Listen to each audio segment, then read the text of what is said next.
नमस्कार, मैं dietitian Deepika A Bhatia. I am a director of BB Healthy Diet Clinic and I am also a founder of Asik Prayas NGO Cancer Awareness.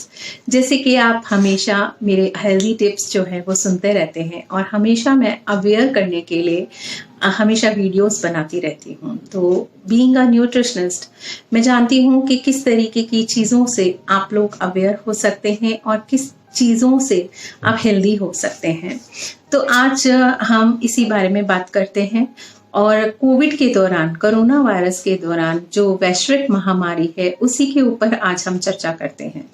तो आज हल्का फुल्का lockdown जो है वो खुलने को आ रहा है. हो सकता है 1 जून से काफ़ी कुछ खुल जाए.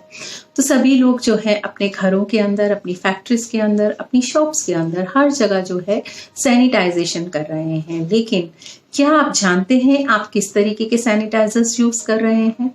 तो वो बहुत ज़रूरी है आज आपका जानना. और उम्मीद करती हूँ इस पोस्ट को आप लोग ज़्यादा से ज़्यादा शेयर करेंगे ताकि लोग अवेयर हो सके. आज हम बहुत सारे हादसे सुन चुके हैं, कईयों के हाथ जल चुके हैं, कईयों का काफ़ी सब चीज़ें हो गई हैं. तो अल्कोहल बेस्ड जो हैं सैनिटाइजर्स वो वाकई में बहुत नुकसान कर रहे हैं. तो आइए जानते हैं इन चीज़ों में क्या क्या मिलाया जाता है और कौन से केमिकल्स मिलाए जाते हैं, क्योंकि केमिकल्स को जानना बहुत ज़रूरी है. आप लोग इसके लिए गूगल भी कर सकते हैं. तो सबसे पहले जो मैं केमिकल की बात कर रही हूँ उसके बारे में जानते हैं. तो पहला केमिकल है ट्राइक्लोसन. ट्राइक्लोसन एक ऐसा केमिकल है जो आपको सोप्स में मिलता है, सैनिटाइजर्स में मिलता है, जहाँ भी डिसइंफेक्टेंट्स के लिए काम किया जाता है, कोई भी क्लीनिंग के लिए काम किया जाता है, वहाँ ये यूज होता है. सेकेंड है बेंजाइल कोनियम क्लोराइड. ये सेकेंड केमिकल है जो ये भी सोप्स के अंदर और डिसइंफेक्टेंट्स के अंदर यूज होता है. तो थर्ड है फिथाइल एस्टर. ये जो है आपको परफ्यूम देता है सैनिटाइजर्स के अंदर, यानी कि अच्छी सुगंधी देता है. तो ये जो 3 केमिकल्स हैं ये सैनिटाइजर्स के अंदर पाए जाते हैं. तो आइए इसके बारे में हम जान भी लेते हैं कि ये क्या क्या नुकसान कर सकते हैं.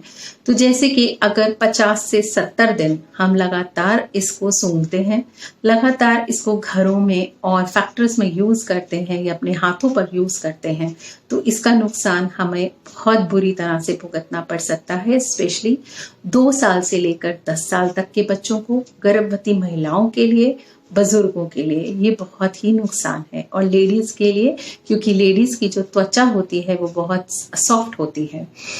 तो ये जब हम इसके नुकसान जानेंगे तो हम वाकई में जानेंगे कि ये बहुत गलत चीज़ें हो रही हैं. तो आप नेचुरल तरीके से सैनिटाइजर्स कैसे घर में यूज़ करें. तो सबसे पहले मैं बताऊंगी इनके नुकसान. तो इसके साइड इफेक्ट क्या हैं? इसके साइड इफेक्ट्स हैं कि हमारी त्वचा पे कोई भी रोग हो सकता है, कैंसर जैसा रोग भी हो सकता है, और हमें इस तरीके की बीमारियां हो सकती हैं जैसे कि हमारा इम्यून सिस्टम लो होना.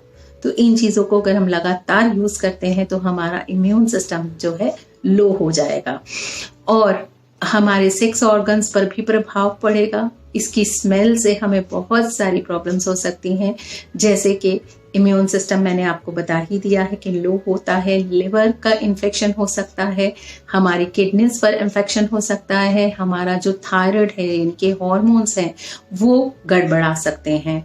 तो आपने देखा कि ये वाले जो केमिकल्स हम यूज कर रहे हैं उससे हम कितने सारे नुकसान भुगत सकते हैं. इवन हमारी आईज भी इरिटेट हो सकती हैं इसकी वजह से, क्योंकि ये बहुत हार्श केमिकल्स इसमें यूज किए जा रहे हैं. और जो इसके अंदर मैंने जो पहले केमिकल बताया जिससे परफ्यूम यानी कि स्मेल, फ्रेग्रेंस जिससे यूज होती है, वो जो फ्रेग्रेंस वाला केमिकल है वो आपको जब आप लगातार उसको सूंघते हैं या बच्चे सूंघते हैं तो उससे बहुत सारी बड़ी बड़ी प्रॉब्लम्स हो सकती है. इवन हार्ट की प्रॉब्लम्स भी हो सकती हैं. जैसे कि मैंने बताया कि ज़्यादा सूंघने से हमारी जो अंदर की जो इंद्रियां हैं वो भी नुकसान कर सकती हैं, हमारे टेस्ट बड्स खराब हो सकते हैं. तो इस तरीके की चीज़ें हो सकती हैं. तो अब चलते हैं हम नेचुरल रेमेडीज की तरफ कि आपके लिए घर में ही ये सैनिटाइजेशन करना कितना इजी है और कितना आप लोग इस चीज़ के लिए अवेयर हैं. तो सबसे पहले मैं बताऊंगी अजवाइन ऑयल। आप अजवाइन ऑयल का यूज कर सकते हैं, आप रोजमेरी ऑयल यूज कर सकते हैं, आप लेवेंडर ऑयल यूज कर सकते हैं, आप लोग यूकलिप्टस ऑयल यूज कर सकते हैं, और neem oil and tulsi oil use कर सकते हैं। और अगर कुछ ना समझ में आए, ये सारी चीजें थोड़ी थोड़ी थोड़ी थोड़ी करके मिक्स करके आप पानी में इसको यूज कर सकते हैं। तो इस तरीके से आप अपना सैनिटाइजर खुद बना सकते हैं, क्योंकि कोरोना तो अब जल्दी जाने वाला नहीं है। तो आप लोग नेचुरल चीज़ों पर आइए और नेचुरल चीज़ों से जुड़िए, ताकि आप कोरोना को जल्दी से जल्दी भगा सकें। अगर हम इसी तरीके से थोड़ा थोड़ा करके अवेयर कर सकें एक दूसरे को, तो ये बहुत ज़रूरी है। आप सिनेमन भी यूज़ कर सकते हैं, सिनेमन ऑयल भी मिलता है मार्केट में। तो ये बहुत सस्ते इंग्रेडिएंट्स हैं, ये बहुत ज़्यादा कॉस्टली इंग्रेडिएंट्स नहीं है कि आप सोचें कि हमें इसके लिए बहुत ज़्यादा पैसा देना पड़ेगा या इन्वेस्ट करना पड़ेगा। तो क्यों नहीं आज से ही हम नेचुरल तरीकों पर चलते हैं और ऑर्गेनिक अपना जो भारत है वो बनाते हैं। तो केमिकल्स को छोड़िए और ऑर्गेनिक ही इस्तेमाल कीजिए। और दूसरा, आप जो मास्क पहन रहे हैं, मास्क भी जो आप पहन रहे हैं उसको कोशिश कीजिए आप घर के अंदर बनाने की, बिकॉज आप उसको धो सकते हैं, उसको अच्छे से सही से हाइजीन रख सकते हैं उसका। और जो मार्केट में मिल रहे हैं, मार्केट में भी कपड़े के जो है मास्क मिल रहे हैं। तो अगर आपको मास्क पहनना ही है, आप 3 लेयर्स वाला मास्क अपने घर पे भी बना सकते हैं। तो इस तरीके से आप कोविड से लड़ सकते हैं, और इसी तरीके से हमारा जो भारत है और हमारा वर्ल्ड भी जो है वो कोविड से आज़ाद हो सकता है। तो हमें चेन को तोड़ना है। तो अगर चेन को तोड़ना है तो हमें ये पोस्ट भी आगे शेयर करनी होगी, ताकि लोग अवेयर हो सके और हम भी इस चीज़ से बच सकें। तो धन्यवाद। आगे भी आपको अच्छे अच्छे टिप्स देती रहूंगी। आशा है आप इस पोस्ट को ज़्यादा से ज़्यादा शेयर करेंगे। धन्यवाद।